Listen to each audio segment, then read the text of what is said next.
All right, 10:02 on the fan. What's going on, everybody? Happy New Year. Let's rock. Let's go. You know, we sat here, Tiki, exactly a year ago. 1 year ago. And the Giants were a disheveled, distorted disaster. Led by their coach, who in essence talked himself out of a job. And here we are. Congrats to the Giants. We'll get to the Jets. Don't worry. BT, this is the most impressive season since the Super Bowl season, since 2007, that I've seen with the New York Giants. And I say that because they've overachieved the expectation by leaps and bounds. And I know there are many, many options for Coach of the Year this year in the NFL. Kyle Shanahan had a great season. O'Connell in Minnesota, he's had a great year. Even Sirianni in Philadelphia, they're currently 13-3, the best record in the NFL. But what Brian Daboll and I guess Wink Martindale by extension and Mike Kafka, the offensive coordinator, have done with a team that just doesn't have the same talent as the San Francisco 49ers or the Minnesota Vikings or the Philadelphia Eagles, to win 9 games, and with a chance to win 10, depending on what happens next week, because Philadelphia hasn't looked as excellent without Jalen Hurts and Gardner Minshew. So even if Philly does try to play this game to win it so that they can get the number 1 overall seed, I'm not saying that they're going to run away from the New York Giants the way that they've been playing. And so the impressionable, impactful, meaningful coaching job and, rising to the occasion of Daniel Jones and even Saquon Barkley earlier in the season and Dexter Lawrence on the defensive side and Julian Love, who we have every week on the show. This is the most impressive Giants season that I've seen in well over a decade, and maybe even a decade and a half. Let me tell you this. It's been unbelievable. It's phenomenal. And, listen, there's a couple of different ways to expect or determine what you might get from a particular team at the start of a particular season. Like, on paper, you know you're going to be great, and then you go out and you do it, like the 86 Mets. Or on paper, you don't know what to expect, and there's a lot of teams that kind of fall into this category, and you're given a fun season, falling short of a championship, but still a lot of fun, like the 2020 Knicks. I know it was COVID, but that was completely unexpected. We enjoyed that. And then there's years where you go into a season like, on paper, man, we can be special, but I don't quite know if we are. And then it is special, like the 94 Rangers, right? And then there's this team where you're not even really regarded enough to conjure up any, and I don't mean the diehards, of course you hope, but on a national level, you power the Giants. You just the Giants come across your desk, you push them aside, and you use them as a transition to get to the next point about the division in which they play or the conference in which they reside. Giant fans, I can't front. I am so jealous. I am jealous, and I'm happy for you. So it's not like the envy where it's like a negative jealousy. It's just an acknowledgement that you have what I want. And we'll get to the Jets later. We're not getting to them now. But you have a coach who is this guy's the real deal. Dude, he's got his finger right on the pulse of every single guy. It's and unreal. Know why he's so amazing? Number one, he knows his X's and O's. That's been long established. Ask Josh Allen. But the way he resonates and what he projects and how he fits this city. Brian Daboll is casting 101 for the New York Giants. He has been phenomenal. He has been. Look, in this game yesterday against the Indianapolis Colts, I knew they were going to blow out the Colts. The Colts are a sham to the NFL right now. And what Jim Irsay did in hiring I'm forgetting his name now. Even Jeff Saturday. Jeff Saturday to be the head coach, and there's actually a report they might bring him back. Throwing around the quarterback. I know, benching Matt Ryan, putting in Nick Foles, and having Sam Ellinger as the backup.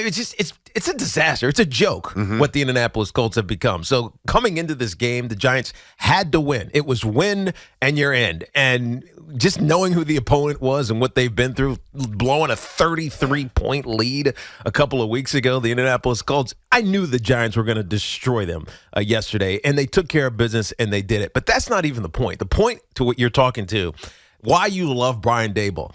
The game was not really ever in question, especially after they got up 14-3. But then they come out after halftime, and they scored 24 unanswered points. Yeah, and they scored within the first few minutes of the third quarter. Yes, but I'm saying, right after halftime, Darius Slayton catches a ball, fumbles, right? They turn it over right away. Bro, I mean, it's 24-3. You're not losing this game. You easily could have just been like, "It's okay, young man. You know, you're good important. Effort, sir. You're important. Come back." He's over here like cussing him. I love that. I really do. He is in the moment every single moment, because that's what I felt. I was like, dude, this game isn't in question, but come on, Darius Slayton, what the blank? And you heard Dable, at least you saw Dable say exactly that. I love that about him, right? Because that's how you build expectation and make players accountable. Now, you don't just, dog cuss them and then leave them. Then he goes over and he, starts encouraging him. There's just a way that he coaches and manages this team that makes you feel like they're going to be relevant for a really long time, as long as he's the head coach. That is very, very tough to dispute. That is, Giant fans, you got to be feeling awesome. It's been a fun season. And listen, we acknowledge the Giants were a challenge for us because we watch them play. And you're like, well, we always respected the coaching and the direction and the tenacity and the togetherness. And they cut down. They went from the worst team in terms of turnovers to the best team in terms like these radical changes. But they weren't winning like 43-10. The offense wasn't blowing anybody out. They were doing it early on. A little smoke, a little mirrors, a little spit, a little glue. And it was it was tough to quantify exactly who they were. So you almost talked around who they were rather than directly who they were because we weren't sure. But, the Giants are, really now even going back to the Vikings game, some of the tough losses where you're like, this team, we've got to stop saying that they're just well coached.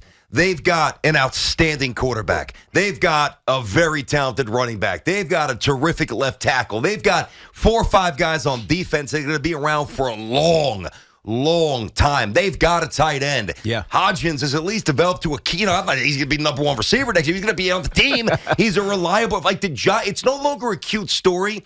That is unfair to the players. The players deserve as much credit as the coach. Yeah, and that's why I said this is the most impressive season that the Giants have had in 15 years. I mean, 2007, the expectation wasn't, Giants are going to win a Super Bowl, but they found a way to get right after starting poorly, finished with 10 wins, and obviously we know what happens when they beat the New England Patriots. But that year, you saw an evolution of a team. The same thing happened this year. This team evolved. Going into the season, skill position-wise, you were like, ugh, come on, really? And depth-wise, you're like, I'm not so sure about this. But you're right about how this team isn't just, a good story. They are good. Like, Richie James has 75 receptions this year. His catch percentage is 81%. Now, we all got pissed off at him when he was out in Seattle and he laid 2 punts on the ground. But other than that, Richie James has elevated his game. Now, who is that? Is it Dable? Is it Daniel Jones? It's probably a combination of both. But the point is, this team has gotten better. Like, we always talk about it. It's a cliche in football. Oh, we just got to get better week in and week out. Oh, we got to do little things to get better next week. Oh, we got to do little things to get better the week after that. The Giants have continually just taken small steps forward. Now, they went through that lull. That lull can be explained a little bit away by injuries. Xavier McKinney was out. Adoree Jackson was out. They had some injuries on the offensive line. I know Evan Neal was banged up for a couple of those games, and they lost some efficiency. But the consistency of this team to, regather themselves and reassert themselves can't be discounted. It is obviously coaching, but these guys just got better. They just, across the board, they got better, and the expectation rose each and every victory that they had this year. And that's what makes it so damn impressive. All right, Tiki, 877-337-6666 is our number here on the show. Tiki and Tierney inside of our Town Fair Tire studio. Friends at Town Fair remind you that you always get the guaranteed lowest price on name brand tires from Connecticut to Maine. Nobody beats Town Fair Tire. Nobody.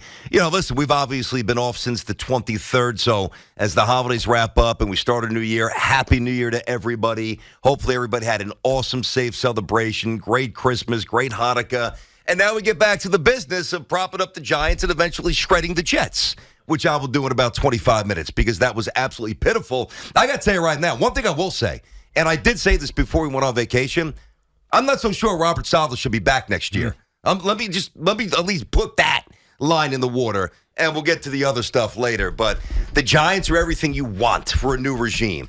A GM who was young, who was aggressive, who was smart, who has great continuity with his head coach, who was also aggressive and innovative and smart. So, and a quarterback who was young and ascending and smart and tough and good. Yeah. In good shape, Giant fans. There's a lot to be said about Daniel Jones this year. He was terrific, man. Well, then let's say it. Yeah, there is. What are we waiting for? Daniel Jones was awesome. Oh, he's been awesome all season long. He just hasn't.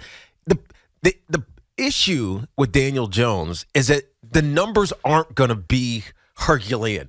It's not going to be like he throws for 350 yards and 4 touchdowns and has one of these days for the record books. Daniel Jones is just going to slowly and methodically move a team down the field. Sometimes he's going to do it with his legs, going to get 6 yards here, 7 yards here, disrespect him and, don't account for him out of the backfield. He's going to run for 18 yards for a touchdown. Like, he's going to do those things, but it's not going to be sexy, but it's going to be winning, right? It's winning football that he's put out there on the field each and every week, or at least for the most part, each and every week. And he's not turning the football over. The fact that they went from one of the most turnover-prone team to the leader in turnovers given away. So I think it's 15 or so, which is leading the league, tells you how cognizant he has been in his process, but also how well coached this team is. Daniel Jones was fantastic yesterday. It was kind of for 4 touchdowns, and it felt like he was in complete control of every moment of that game. I got news for all Giant fans out there who think or who hope that they might get Daniel Jones on a discount deal. That's not happening. Daniel Jones getting paid. Yeah, because he's a free agent. What's that? Because he's a free agent. And and Daniel Jones is getting paid by the Giants. Now, he's not going to win the MVP, but I would at least be, I think, a little remiss if I didn't throw this in. When you look at the literal definition of the award, like the way I've always perceived it, right? If you take player X off team Y, where's the most appreciable drop, or which guy did the most with the least? And I hate saying that because it's a disservice to the players on the Giants outside of Jones.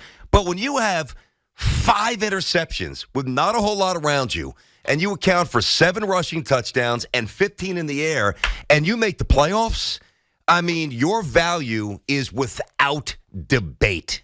Awesome season by Jones. Really awesome.